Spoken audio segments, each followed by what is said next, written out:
right now, today. And we're going to let them kind of tell us what they think, as well as what's to come for Super Bowl 60. But before we get into that, let's get into some of that new news. New news is brought to you by Reese's Oreo Cups. And the newest news of new news is that the Eagles have finally hired an offensive coordinator, Sean Mannion.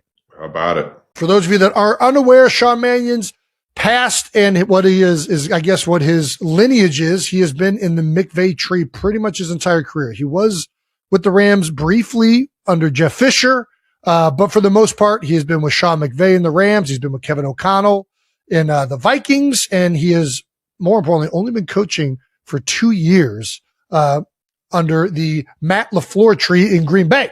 So he is very well versed in that specific coaching tree. What does that tell me? That system, that tells me the Eagles offense is going to look drastically different. That's a signal that the Eagles are going to try and move into where a lot of the NFL is going, which is a lot of the run, play action, motion offenses that are really spreading across the league because they've been very successful. Yeah. A lot of this stuff is rooted in the Mike Shanahan, Gary Kubiak lineages back in the 90s, Denver Broncos era, Terrell Davis, John Elway, and rooted in outside zone, boot. These offenses are doing more duo. Don't forget how well that tight end can thrive in these offenses with little Shannon Sharp, man. Well, you're right. Uncle's a part of those Broncos years. This is a signal that the Eagles are going to change drastically, and probably change in a way that a lot of Eagles fans want them to do. There's been a lot of noise throughout the year about, stagnant offenses, limited route receiver, route trees, a lot of things that Monday morning quarterbacks have been showing clips of and getting Eagles fans fired up about. Eagles fans have been voicing their displeasure of what the offense looked like. This is a clear sign that is going to be drastically different next year. I'm excited to see what this looks like. Jalen's under center a lot more in this type of offense, and what that does for Saquon, what that does for Jalen in terms of run fakes and things like that. Obviously, he's always been a kind of in the gun kind of quarterback, but I think there's something about what this style of offense does to help a quarterback if he just dives in and accept it. Now, don't get me wrong, it's Jalen Hurts. They're going to do stuff out of the gun because that's where he's comfortable, and they're going to kind of mold this thing around him because he's the signal caller. But at the same time, I'm interested to see how they're going to be using these big offensive linemen in the outside zone and all the different variations of it. It's going to be fun to see how it all kind of unfolds. Yeah, I think you bring up a good point about it molding around Jalen Hurts. I think it'll be interesting to see how much this offense for the Eagles next year does look like a lot of these other McVay, Shanahan tree coaches and what he did in Green Bay with LaFleur, versus what the Eagles have had success with Jalen Hurts and the skill set that he has. When they had Malik Willis playing this year, they did a lot more of gun runs and zone reads and things like that. Jordan Love will do that stuff as well. The one thing I really like about Sean Mannion is that he has familiarity a little bit in that stuff as well, especially as a quarterback coach. He understands, how do we utilize the strengths of the signal caller. You saw Jordan Love develop when he got to Green Bay and become a better player. So there's a lot of things that I like out of what appears to be Sean Mannion's, not just his past experiences and players he's coached, but also how those players have developed and gotten better. I also like that he's a fast riser, right? 2 years and all of a sudden he's an offensive coordinator.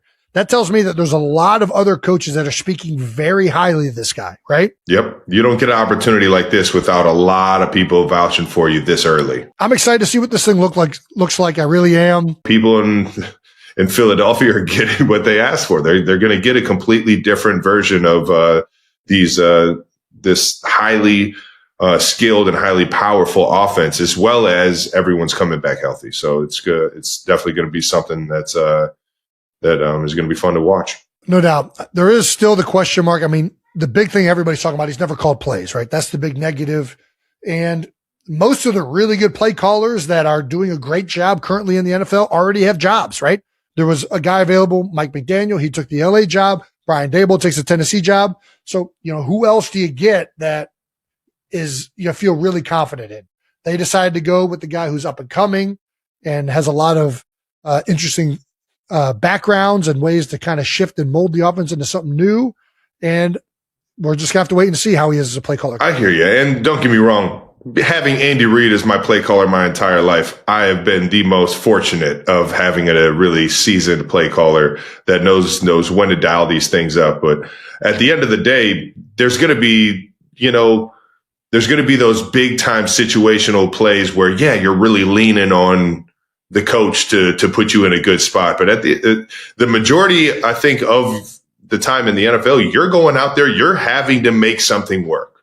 And so at the end, you have the players there, and it's just the accountability and making sure that it all meshes well and that the coaches are putting them in good positions. But at the end of the day, going out there and making those fucking plays is what's going to change the game. No doubt. And there's a question in here. What does he have to do to win over the Philly faithful? It's not complicated. You go out there and win games and you have a good offense. I mean, there's not an easy way to do it. I mean, sometimes you gotta kick the biggest. You got to go jail rules, right? When you go to jail, there's a lot of intimidating You don't people. know anything about jail, Jason. Well, I hear this, though. I hear this from people who've been to jail. I've heard it in movies, so it's got to have some truth. You go up to the biggest, baddest guy, and you start a fight, right? To set the tone that I'm not to be fucked with, right? So I think Sean Mannion needs to go to the biggest, baddest Philadelphia Eagles fans' house and just go and egg it. He's just got to egg their house, preemptively egg their house. Take the fight to them. Just start egging houses. Listen, we do have some film breakdown and video that we're going to be diving into from Sean Mannion and Green Bay and looking at, what this offense looks like. I think we've wanted to get into video breakdowns before. It's not the easiest to figure out virtually and with all the editing and whatnot, but we've tried to do something and we're only going to get better at it. Yeah, so we're going to be doing some film breakdown of why we like the hire, why we don't, what we think it'll incorporate into the Philadelphia Eagles offense, as well as just watching ball. I love watching, talking ball, and Green Bay was doing some really cool, interesting things. So yeah, keep a lookout on the YouTube channel for when that comes out. And we also have a special guest at the end of the episode today. You guys are not going to want to miss this. Who was not the biggest fan of Kevin Patullo, as you guys might remember. We got Sam Salvo, the young man who went virtual for saying that Kevin Patullo should be flipping burgers and A.J. Brown needs to start packing his bags at the end of the episode. He's a young star in the making, and we're going to have him on to talk about this new hire in Sean Mannion. Can't fucking wait. Travis is headed to Waste Management's Open Pro-Am. Yes, sir. Travis, you ever been there before? Have you played in it? So those of you that don't know what it is, it's the PGA tournament out in Arizona, out in Phoenix. The Waste Management Open is iconic. It's iconic for how much of a party it is all weekend. The infamous hole 16 par 3 is fucking electric. They create an entire arena around a par 3. It's done like no other hole in golf, and it's epic, man. I've always wanted to play in it. I've always wanted to, obviously play in the PGA, but I've always wanted to actually play the course while this grandstand is there, and it's pretty fucking cool that I'm getting the opportunity to. That's right. Well, famously in the past, the tournament has had to suspend alcohol sales because it is that wild, folks. Waste Management does not mess around. Trav, are you ready for this? Who are you paired with? I don't know if I'm allowed to say or if I even know exactly who it is that I'm paired with. Whoever I'm playing with, they're a fucking PGA golfer. You know what I mean? Right. So, anytime I'm around, pros in different sports, I always get pumped to kind of pick their brain and be a part of their world. So this would be fucking pretty damn cool, especially at a tournament like Waste Management. That par 3, what's the distance on that sucker? Do you know? Last year it was anywhere from 150 to 180. Okay.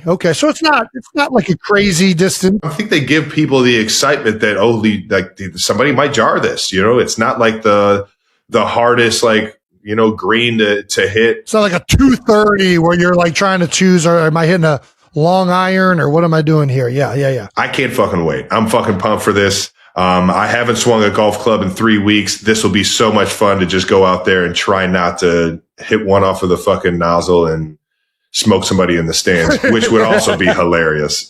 I'm either going for that or going to jar one, baby. Kill one or hole in one. Got it. All right.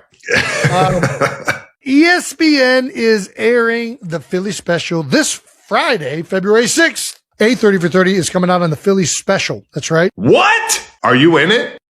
I am. Yes, I'm in it. Nick Foles is in. And everybody that touched the ball in the Philly special, as well as Doug Peterson, who made the call. Dougie P. Listen, it's really all encompassing of that Super Bowl run, but the emphasis is definitely on that play in particular and that moment for Philadelphia. So it was a blast to be a part of. All of us got together, me, Corey, Trey Burton, Nick Foles, and Doug Peterson in Philadelphia to reminisce about the play and talk about what led to that moment. So that was a lot of fun, and I can't wait to see what the final product looks like, man. I think, dude, I can't wait either. Man, it was just so wild. 4th and 1 in the Super Bowl. Biggest game of your life, 30 seconds left in the half. Oh, I can't fucking wait. God, doggone, man. Talk about crazy weather in the United States right now. That fucking week in Minnesota. Holy shit. It was a balmy, 12? I don't remember. I just remember leaving the stadium and it was cold as fuck. And it was a blizzard the whole time. Like literally, I remember this is kind of when Uber started and like Lyft and all these car services really started to like become a thing. And I'm over here trying to get them everywhere. And they're like, bro, I can't even get to you. Like the roads are so bad. The traffic is all backed up because there's really nowhere for everybody to go because everyone's driving so slow. Like it was like you had to get an Uber an hour and a half in advance. And it was like, man, it was insane, but it made it that much more fun to kind of be in that bubble downtown with everyone. Cause everyone was just like, you know what? I'm not going out to the Mall of America because I can't fucking get there. You know, I'm going to go ahead and just hit the bars and hit these restaurants around downtown and meet up with friends. And man, it made it for such a fucking unique Super Bowl, man. It was so cool to, you know, see my brother win his first Super Bowl, but also, you know, be amongst the madness that was that Minnesota downtown that year. It was wild. It sure was. I was just thankful for all the skywalks, not having to go outside. Dude, the skywalks, they got that shit figured out in Minnesota, man. If they were going to make a doc about any other game or play from your career, what do you think they'd make a doc about, Trev? Me? Like the Chiefs? Yeah. Or something in your career. I think it would probably be the 3-jet wasp, the play in the Super Bowl to Tyreek where we're down 2 scores and we need a huge play, or down 3 scores and need a huge play down to our last, you know, or what felt like our last dollar. And Tyreek came up fucking big with Coach Bieniemy calling the right play and Pat kind of throwing it out there as famous words. But we got wasp. What about wasp? And man, absolutely electric. So I'd say that's probably our Philly special in that regard, and that's the only one that really comes to mind. All right, last bit of new news. Not sure you guys know this, but we do have a website, KelceClubhouse.com. If you're throwing a Super Bowl party, we got you covered. Check out the sale for all of your party essentials. That's right, tablecloths, heat thermometer. Definitely got to know if that meat is done cooking. Oh yeah. Ooh, a little Jungle Juice dispenser. Yeah. Disposable Can't forget cups, your football balloons. Got to make it festive. Oh, yeah. Don't forget that charcoal, baby. The X's and O's plates. Make it football centric. Live it up. I mean, this is the time of year, man. This is basically a national holiday, Super Bowl time. Dude, I don't know whose Super Bowl party it was. I don't even know whose house we were at. I just remember mom and dad taking us to a Super Bowl party, and it was the year that the Titans played the Rams in the Super Bowl, and it came down to that last play. The lights in the Orpheum are low. That old Los Angeles magic is hanging in the air. You can feel it, the kind of night where something is about to happen and nobody quite knows what yet. Jason Kelce walks out first because of course he does, that big grin already giving everything away, and Travis is right behind him, cap pulled down, trying to look casual, failing completely. Jason grabs the mic and doesn't even let the crowd settle. He goes, all right. Los Angeles, welcome to New Heights Live. And the place erupts. Like genuinely erupts. People have been waiting outside this building for hours, and now they're inside, and they're losing their minds, and you can just feel that energy bouncing off every single wall of this beautiful old theater.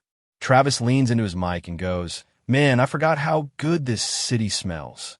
And Jason just looks at him and goes, that's not a compliment, Travis. And the crowd is already in love. They're already home. They do a few minutes together, just the two of them being themselves, which is the whole reason anybody is here, right? Because there's nobody on the planet like these two. Jason is fired up, talking with his whole body, hands everywhere, voice filling the room without even trying. And Travis is next to him, just laughing, real laughing, the kind you can't fake, the kind that comes from 30 years of growing up with somebody. Jason starts talking about the week. He goes, look, this week has been a lot. I'm not going to lie to you people. And the crowd gets quiet because when Jason Kelce gets quiet and sincere, you listen.